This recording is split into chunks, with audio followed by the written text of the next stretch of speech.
This story is titled, My Neighbor Built a Fence on My Property Without Permission, so I made him tear it down and pay for damages. Hi, I'm Jessica, 31 years old, and I live in a cozy little house in a suburban neighborhood in the United States. I've always loved my home. It's my safe haven, my place of peace. But all of that changed when my neighbor decided to test my patience in the most outrageous way imaginable. Let me set the scene for you. I moved into this house about 5 years ago, and everything was perfect. I had a lovely backyard with a garden I'd worked hard to cultivate. My property was lined with a few trees that provided shade during the summer and vibrant colors in the fall. I even installed a small patio where I could enjoy my morning coffee while listening to the birds. My neighbors had always been friendly, or at least cordial. I never had any major issues with anyone until Tom moved in. Tom was the kind of guy who believed the world revolved around him. He always had an opinion about everything, and he didn't hesitate to share it, even when it wasn't welcome. At first, I tried to get along with him. After all, neighbors should coexist peacefully, right? But Tom quickly made it clear that he had no interest in being a good neighbor. His first act of rudeness was when he hosted a loud party that went on until 3 in the morning. I politely asked him to keep it down, and he rolled his eyes, muttering something about uptight people ruining all the fun. Still, I let it slide. I figured it wasn't worth the confrontation. But little did I know, that was just the beginning of Tom's antics. The real trouble started when I noticed some strange activity in my backyard one morning. I had just stepped outside to water my plants when I saw a group of workers unloading materials onto my lawn. Wooden planks, concrete mix, tools. It was a full-blown construction project. Confused, I approached one of the workers and asked, "Excuse me, what's going on here?" The man looked at me and shrugged. "We're building a fence. This is the spot." "A fence?" I repeated, dumbfounded. "On my property?" Before he could respond, Tom appeared from his side of the yard, casually sipping a cup of coffee like nothing was out of the ordinary. "Oh, hey, Jessica," he said with a grin. "Yeah, I figured it was time to put up a fence. You know, privacy and all that." I stared at him, trying to process what I was hearing. "Tom, you're building a fence on my property without even asking me?" He waved a hand dismissively. "Relax, it's not a big deal. The fence will look great, and it'll add value to both our homes. You'll thank me later." I couldn't believe his audacity. "Tom, this is my property. You don't get to decide what happens here without my permission." He shrugged again, completely unfazed. "Well, I've already paid the contractors, so it's happening. Just let it go, Jessica." Let it go? Oh no. There was no way I was letting this slide. I immediately told the workers to stop what they were doing, but Tom stepped in, insisting he had the right to proceed. The workers, unsure of who to listen to, decided to pack up for the day and let us figure it out. That night, I barely slept. I kept replaying the conversation in my head, trying to understand how someone could be so entitled and disrespectful. I knew I had to do something, but I wanted to make sure I handled this the right way. Next morning, I went through my property records to confirm the boundaries. Sure enough, the area where Tom was planning to build his fence was well within my property lines. Armed with this information, I confronted him again. "Tom, I've checked the property records, and what you're doing is completely out of line," I said firmly. "You need to cancel this project immediately." He rolled his eyes. "Jessica, you're making a big deal out of nothing. It's just a fence." "No, Tom, it's not just a fence," I shot back. "It's my property, and you have no right to build anything on it without my consent." But Tom refused to listen. Instead, he accused me of being unreasonable and selfish. "I'm doing us both a favor," he said. "You'll see." That's when I realized this wasn't going to be resolved with a simple conversation. Tom was the kind of person who thought he could bulldoze his way through any situation, and I wasn't about to let him bulldoze over me. So I decided to take things to the next level. The next day, I made a trip to City Hall to file a formal complaint. I met with someone from the zoning and property department, explaining the situation in detail. I provided my property records and outlined what Tom was attempting to do. The official I spoke to was sympathetic and assured me they would investigate. While waiting for the city to take action, I also consulted a lawyer to make sure I fully understood my rights. My lawyer confirmed what I already knew. Tom had absolutely no legal standing to build a fence on my property.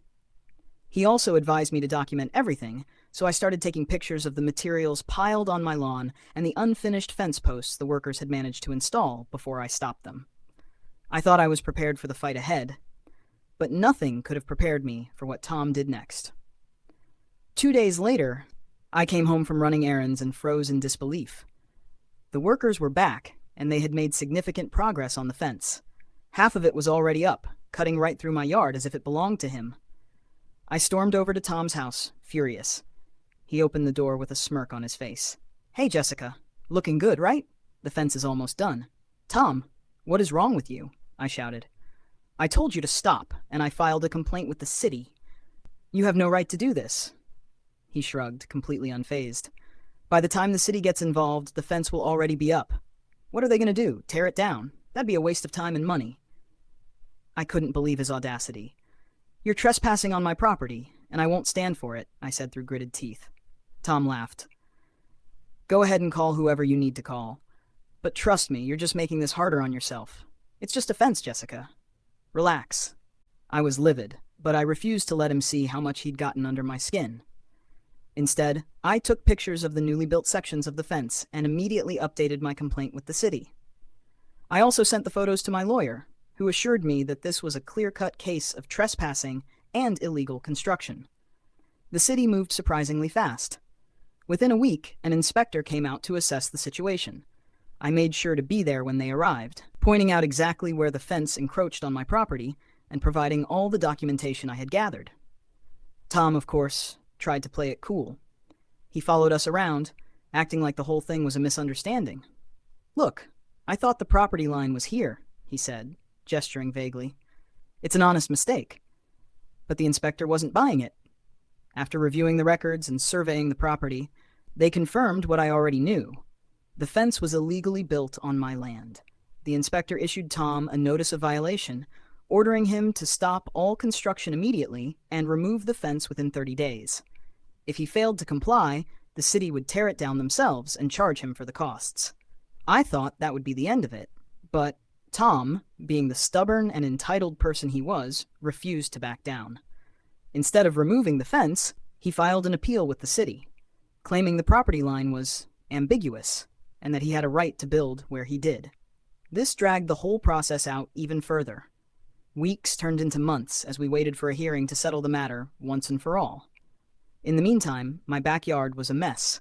The half-built fence was an eyesore, and the materials Tom had left behind cluttered my lawn. I tried to stay patient, but it wasn't easy. Every time I looked out my window, I was reminded of Tom's complete disregard for boundaries and respect. I kept telling myself that justice would prevail, but the waiting was agonizing. Finally, the day of the hearing arrived. I showed up with my lawyer, armed with all the evidence I had gathered over the past few months.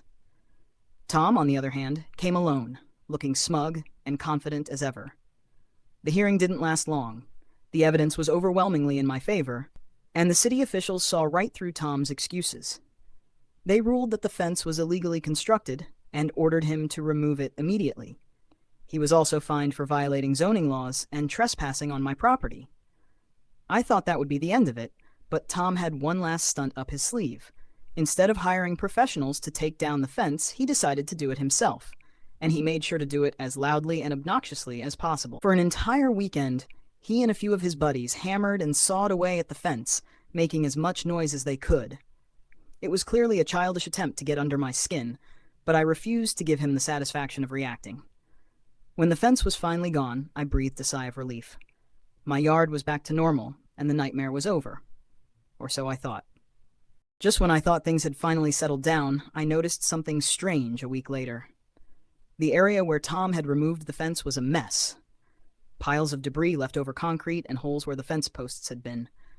It looked like a construction site gone wrong, and worst of all, he hadn't bothered to clean it up. I decided to confront him one last time.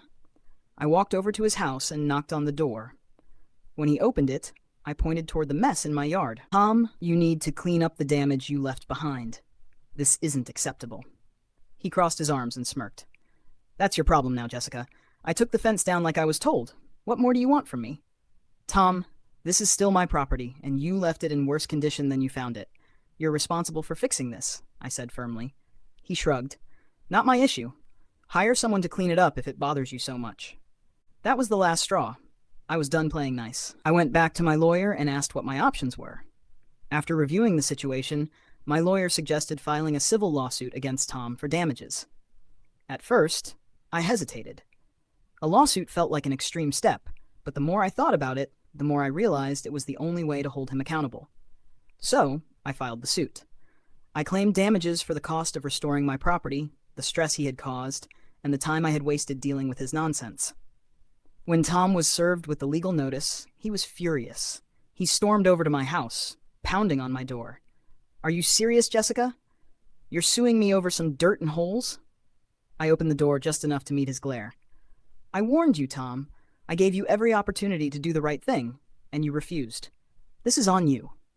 He muttered something under his breath and stomped away, but I didn't let his tantrum intimidate me.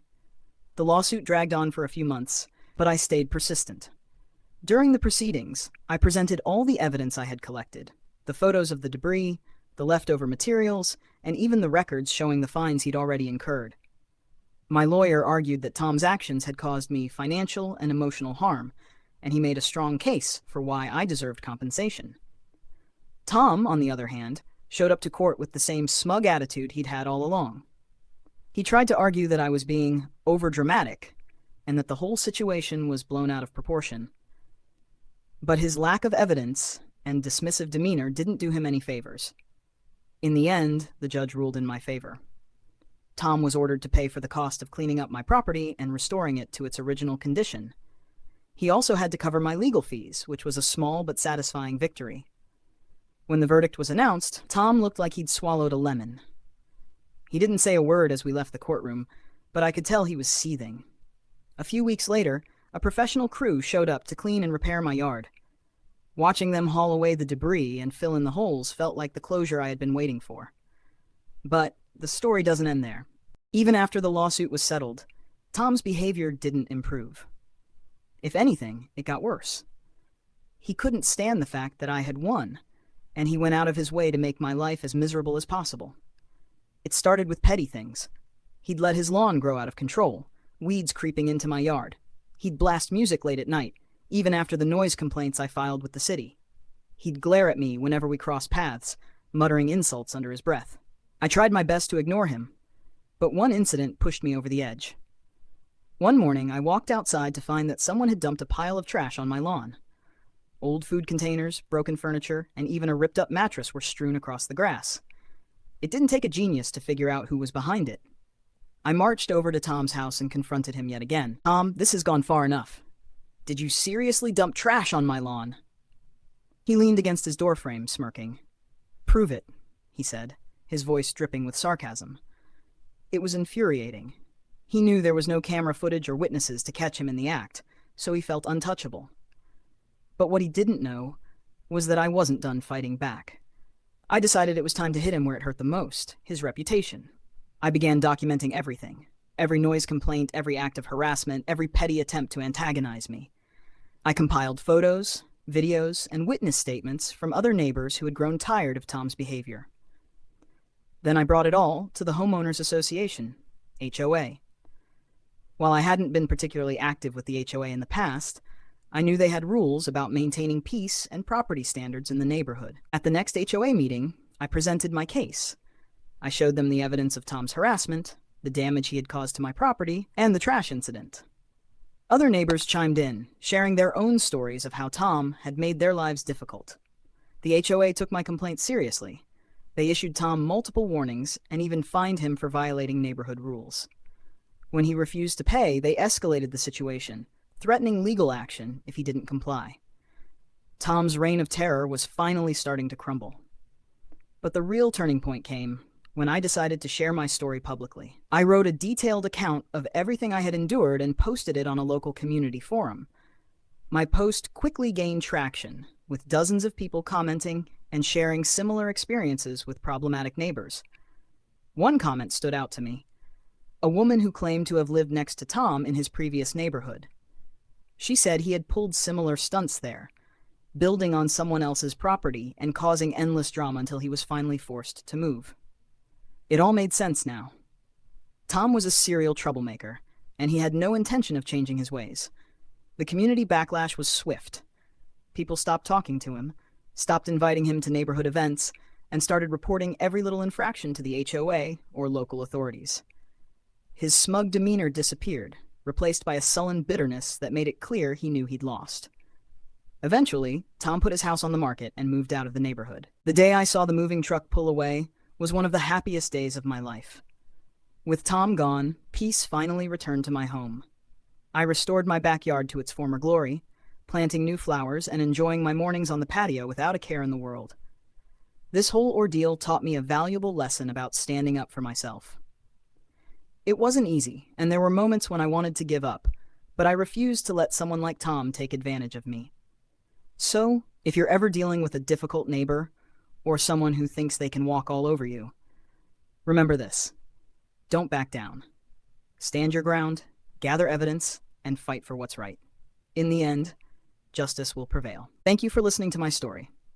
If you enjoyed it, don't forget to like, comment, and subscribe for more tales like this one. Let me know in the comments if you've ever dealt with an entitled neighbor. I'd love to hear your stories. See you in the next video.